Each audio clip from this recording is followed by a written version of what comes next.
Welcome to the Rob Seco Field Ready Podcast with your host, Jim Robinson.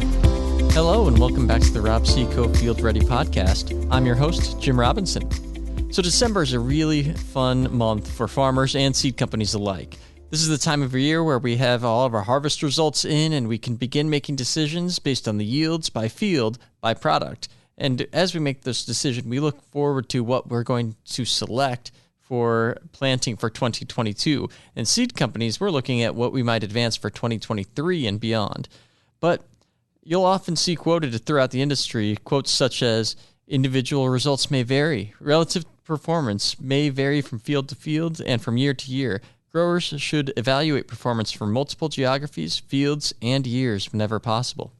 So today we're going to break down what does that quote mean, that disclaimer, and how should we approach interpreting our results as we look at 2021 and plan for 2022. To talk to us about that today, we have Brad Schindler on the line. Brad, could you go ahead and introduce yourself? Hi, Jim, and thanks for having me on board today. Brad Schindler. I live up in Dakota Dunes, South Dakota. I'm a direct sales representative for Rob Seco Seed, and I cover Western Iowa. I work with about a dozen dealers and their customers and do some direct selling along with some key accounts myself. Perfect. So, Brad, let's go ahead and break down that general disclaimer that's used for product evaluation. What is meant by that statement overall? Well, I've had 32 years of growing seasons under my belt in this industry, and when we have disclaimers like that, it's important to keep in mind that the product that we're selling to our customers is a living, breathing organism, and there's lots of variables that can affect that plant year to year, year over year, and the types of different growing seasons that we have every year. Absolutely, and individual results may vary, relative performance may vary by field to field.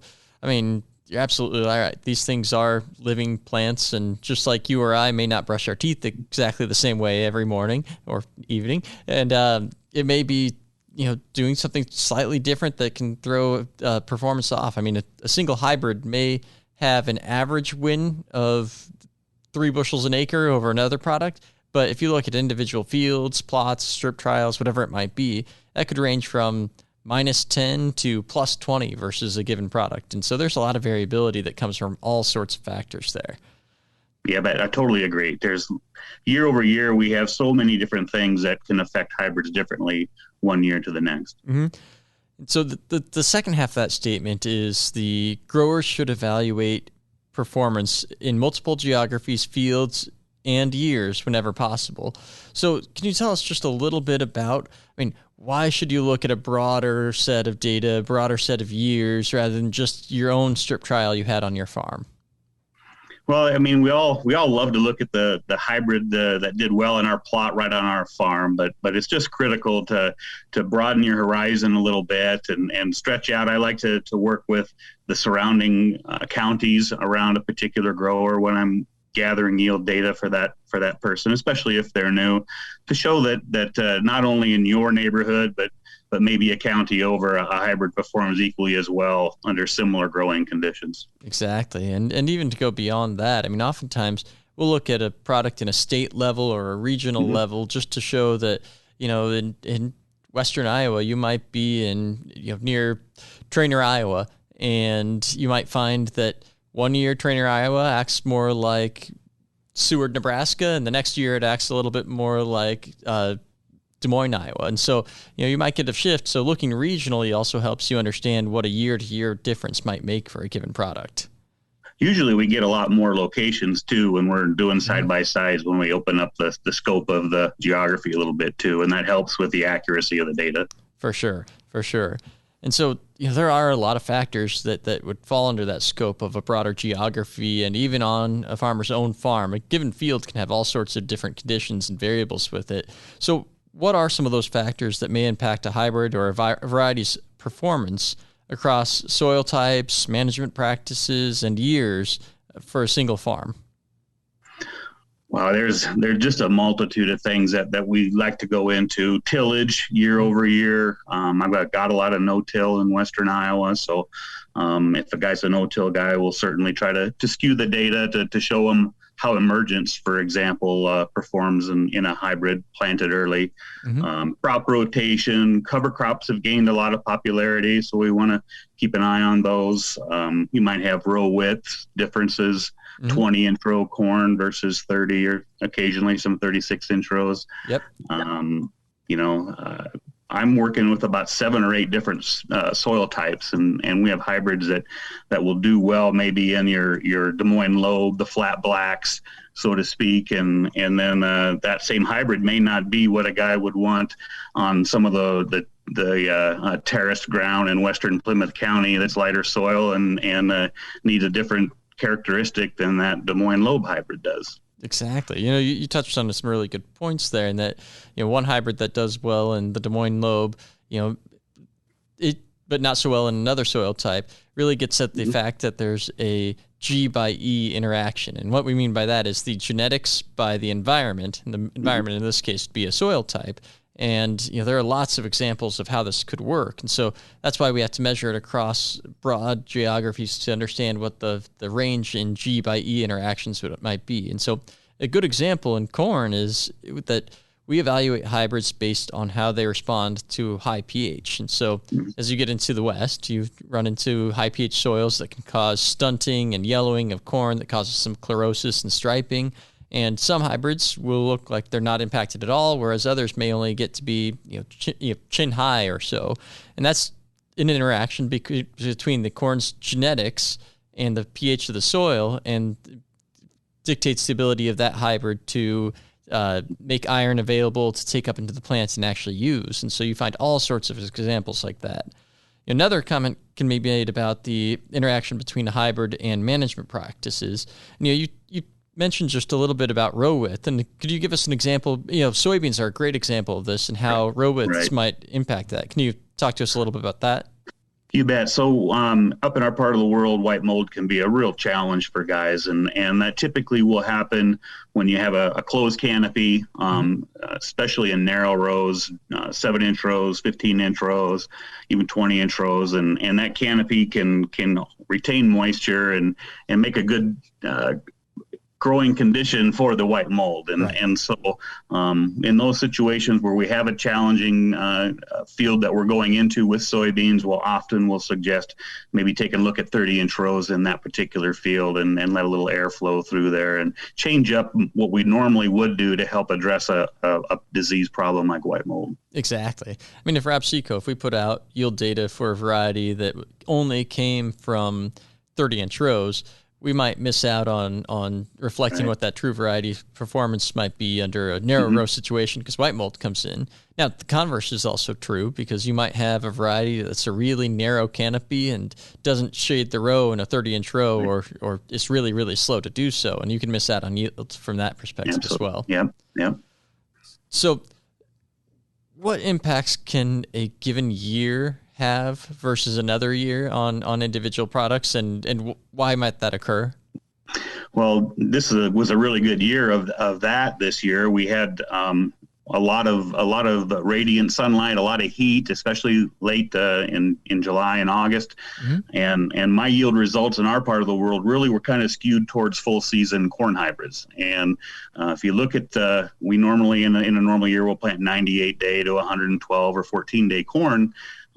This year, the 110-day plus really, those hybrids really stood out. And it was due primarily to the type of growing season that we had. And if everybody starts ordering all full season corn, next year could be a completely different animal. And we've had early freezes and short growing seasons before, where the full season products never mature properly and don't dry down. And we need to cover both sides of that equation with our maturities. Exactly. I mean, you just touched on a couple of those examples of what might impact it. And so, we might get a lot more heat units in one year versus another because we have a warmer year. We could also have warmer nights that can lead to the inability of non-heat tolerant hybrids to maintain their yield. They may just produce and spend too much sugars during that time period. Solar radiation. Some hybrids respond slightly differently to solar radiation. Wind events, so green snap, no green snap, et cetera. Those are all big factors in the year-to-year interaction for a given product. But I think that generally, as most farmers have seen and we've seen, moisture and timing of moisture plays probably the biggest role in that year-to-year interaction. Mm-hmm. Mm-hmm. Always remind the people that we're working with is we're planning for next year's crop, and next year is going to be different than the year previous that we just finished up, and we got to always keep that in mind when we're doing our crop planning. Exactly. So Brad, how should a farmer utilize the information that he or she generates on his or her own farm? I think like I said earlier, it's always their favorite data is the data right on their own fields. And it's always important to use that as a subset of a lot of other information and data that you can gather. And I encourage guys to tinker and keep track of their own yields on their own farms, but also look at the university studies and look at things like the first trials and local third-party independent data and competitive plots. And you can start seeing trends when you do that. And it just makes your selection a lot more valid and a lot more predictable for the following year. Exactly. It's really tempting to look at just your own single data point and make a decision off of that. But there's so many other factors. And I think one thing that I see a lot is that there's a huge temptation to compare the performance of one product on one farm to the performance of another product on a neighbor's farm or one of your other farms that's 5 miles away that may have a different planting date. How should you avoid that, or why should you avoid that, really? Boy, we get that every year, something across the fence. And that doesn't take into consideration planting date. Was it planted at the same time, even the same week? Did they use fungicide? Did they use an early application of fungicide or a late application? And which platform did they use for their soybean, different traits that are out there? And so, you have to compare apples to apples. And when you start comparing field to field, if you haven't done everything exactly the same at the same time, then you start looking at different variables that can affect the validity of those results. Exactly. And a lot of farmers do have an advantage too, in that they'll have a competitive plot on their farm where maybe last year they had a plot of 12 different hybrids and picked a couple of those to plant on their farm the next year. Maybe the winner of last year's plot was in the middle of the pack from a field perspective the following year. How should you take into account those multiple years of data? I mean, should you run away from a hybrid as soon as it has a poor year? Should you stick with it? At what point should you really start gathering all that together? I like to look at the top third of the plot. If you're doing your own plot data and look at those hybrids that are in the top third are more than likely, the solid part of that plot. And especially if they've done well 2 or 3 years in a row in your plot in that top third, there's no reason to walk away from a hybrid that has an off year. Especially when something out of the ordinary, a wind event like derecho last year or a microburst or tornado or things like that can not be something that I would use in just figuring out which products you're going to put in your portfolio for the following year. Absolutely. I mean, it's really tempting to find that one little thing that goes wrong with the product. The longer you've seen a product, the more you know about what its flaws are. And so it's really tempting to say, hey, this product that did really well last year and the year before, I know its flaws. It doesn't take this well, so let's go ahead and jump too quickly to something else and abandon that old that older product. Right. So Brad, just to kind of summarize our discussion overall before we close out, I mean, this disclaimer that we always hear in the industry from multiple seed companies about your results may vary, it really does have some validity to it because there's variability dealing with living organisms. You may have different management, field practices, and environments that can impact a product's performance, different years in which a product may be impacted one year more than another due to conditions that occur. And so you really have to take into account the multiple locations from your region, your part of the world, not just your individual county, not just your own farm. Take a look and see what are those best products for your farm, for your management practices. And you definitely take into account and put a lot of weight on the data you generate on your own farm, but also look at what happened around you, your neighbors, some competitive plots and things of that sort. Anything that you'd like to add to that summary?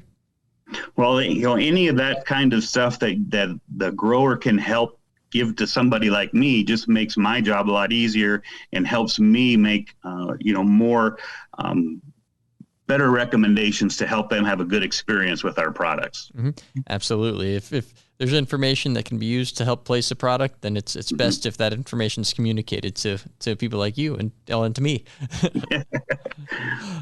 Well, Brad, thank you so much for joining us in today's episode. Mm-hmm. Absolutely. Thanks for having me. Great. So, as always, be sure to tune in on the 1st and 15th of every month for new episodes. And until then, stay field ready. Thanks for tuning in to this episode of the Rob Seco Field Ready Podcast. Join us next time to be field ready. A Hurrdat Media Production.